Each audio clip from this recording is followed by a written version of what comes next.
А и следната тема е во корист на граѓаните, особено оние кои што го сакаат органското производство во Македонија. Имено во последните години органските производи станаа синоним за здравје, квалитет, но и одговорен однос кон животната средина.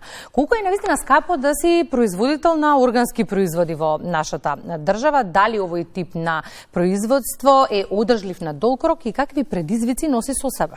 Оваа тема утрово ќе отвориме со професорот по овоштарство Тошо Арсов од Земјоделскиот факултет во Скопје. По него подсетуваме го имаме искуството на Пере Транталовски, производител на органска храна од Преспа, а ќе имаме и линкови од Битола и Велес, каде ќе дознаеме колку она што се нуди на пазарите органско производство и колку граѓаните го бараат и купуваат истото. Професоре, добро утро и добре ни дојдовте. Добро утро и на вас, добро утро и до гледачите на македонската телевизија. Ајде од стручен аспект да почнеме и со вас. Колку македонската почва е, условно кажано, плодна за органско производство? Вака, органското производство подразбира нешто што се произведува под одреден концепт, на одредени површини, со одредена технологија. Почвата е прв и основен медиум на кој што се произведува земјоделското производство, посебно дали е органско или конвенционално. Почвата наша е за органско производство може да се после 2 до 3 години конверзира. Значи, вие во однос на ѓубрењето, користењето на препарати за подобрување на почвата, да, се користеле класични, меѓутоа, после 2 до 3 години почвите може да бидат соодветни за сите почви може да бидат соодветни релативно голем број, да бидат соодветни за органско производство како почва, како медиум. Но самиот концепт на производство, освен кај нас тргна со оној момент, ајде заради субвенции, заради интерес, заради барања, постоечките насади тргнаа да ги конверзираат во органско производство.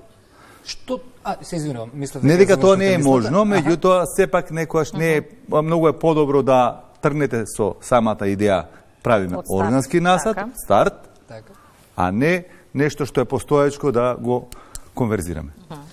Нам, или на обичните граѓани кои што не сме длабоко навлезени во ова како целосна наука, нели како вие професорите, кога ќе споменеме органско производство, органски производ веднаш не асоцира на здрава храна, но има многу повеќе од тоа. Како да препознаеме кога бараме органски производ? Дали е можно нашите обични очи да препознаат тоа што се нуди во маркетите на пазарите, каде што пише во органско? Со законот тоа е регулирано, законот за органско производство е регулирано.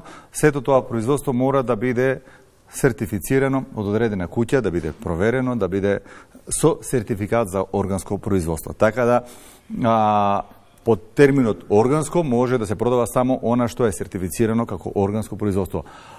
Лично јас, пример, имам насад кој што никогаш не го повеќе од органски дури не го ни третирам ни ништо, меѓутоа немам сертификат.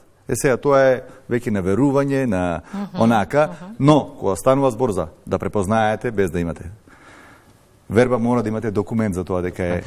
Чисто едно подпрашање, во пракса се применува тоа, имаме казни кога станува збор за сертификатите или може тука граѓаните да бидат спокојни? Дали се чести контролите, сакав да прашам, или како и се можеби повеќе на хартија?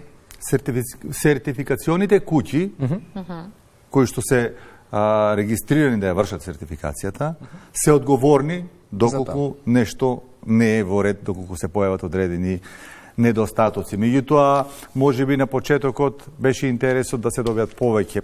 Ова е пак мое видување на ситуацијата, дека само и само да се придобијат повеќе клиенти, а од друга страна да не се внимава толку многу, меѓутоа колку што знам сега веќе внимаваат и на користењето. Бидејќи едно да знаеме, органското производство не значи нетретирано. Да, не е непрскано. Да. Така.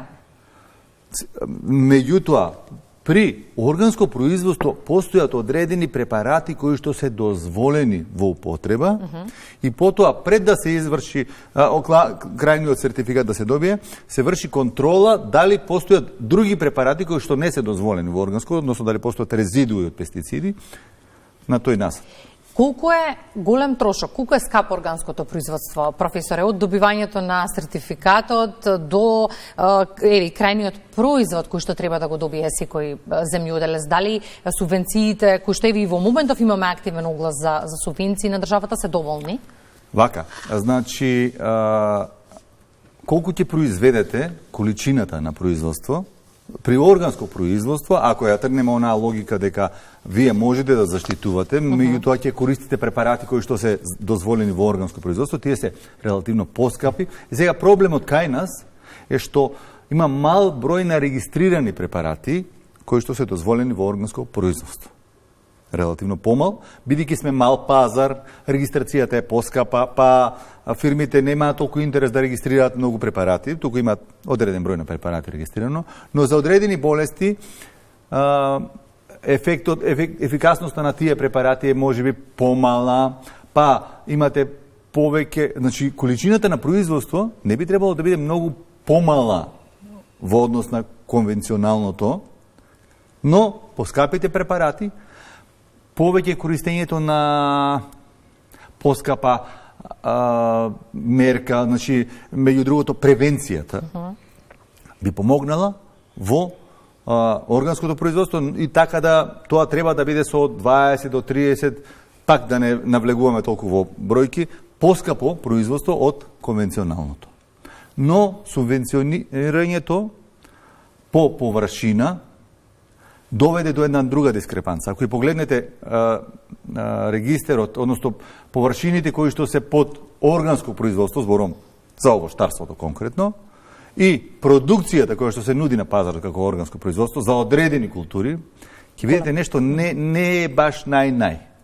Токму заради тоа, уште и на самиот почеток при садењето, ќе речеме насад од орев, ќе го пријават за органско, за да добиваат субвенции, и тој насад се води како органски насад, а тој ќе пророди после 6, 7, 8 година. Тие неколку години само е пријавен како органски, немате продукција од органско производство.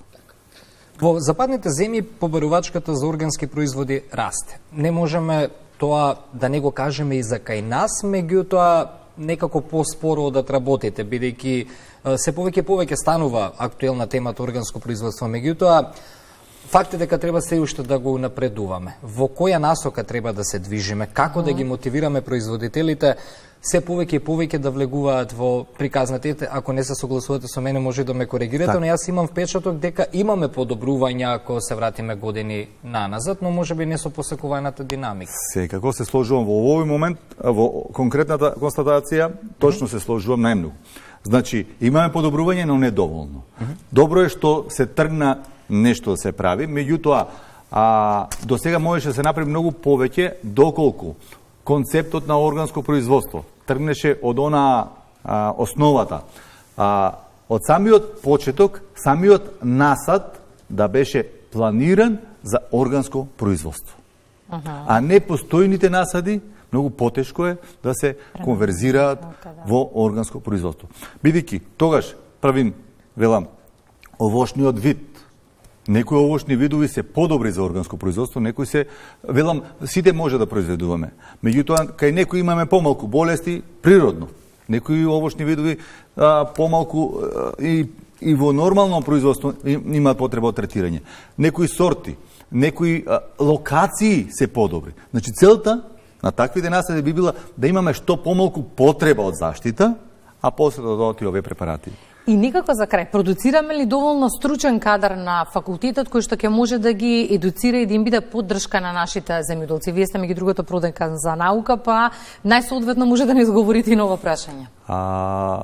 На Факултетот за земјоделски науки и храна во Скопје, како една од најстарите институции од оваа област, дури и во Југославија, бивш поранешната држава, во Македонија најстара институција, се уште држи тренд на интерес да студентите да дојдат да студираат овде кај нас, бидејќи имаат и меѓу другото доста практична настава. Така да, со самата практична настава, студентите кои ќе излезат од кај нас имаат и добро познавање на состојбите на теренот и можат директно да влезат во самата продукција. Но, за жал, освен намалениот број на матуранти и интересот за одредени области, и кај нас е проблемот да се намалува бројот на запишани студенти. Продукцијата е релативно константна, меѓутоа во последно време, да ви кажам, добри завршени агрономи од нашиот факултет нема незапослени. И тоа е добро како вест, дека пазарот на трудот нуди можности веднаш да влезат во него. Да, бидејќи веќе во трета, четврта година тие се стипендирани од одредени институции, од одредени производители, од одредени фирми и ги зимаат веднаш да ги вработат дури при крајот на. Ако органското производство е и днината меѓу другото, еве и мотив за младите. Обично, кога се одлучуваме за тоа што ќе студираме, бараме како ќе може да се вклупиме подоцна на пазарот на трудот, па имаме можност. Да, секако може да дојдат. На оваа година имавме изголемен број на запишени студенти, имаме и нова насока, дигитално земјоделство. Нашата институција работи да она што се бара на пазарот, тоа да произведува. Благодариме за гостувањето. Благодариме на вас, благодариме на гледачите. Ајде заедно да ги слушнеме искуствата од Велес. Искуствата ќе ги имаме од Велес, од Битола и секако ќе имаме едно скајп вклучување од Преспа. Колегата Петар Печков не бил подготвен, ќе ги молам колегите од режија уште една информација, доколку не, да се организираме што да одиме со следно, дали би го добиеле за брзо. Тогаш колегата, ќе го побараме гостинот доколку не е подготвен. Дали не е подготвен гостинот на скајп од Преспа. Добро, ајде една минута можеме да погледнеме дел од програмската понуда на јавниот сервис, па се враќаме насет.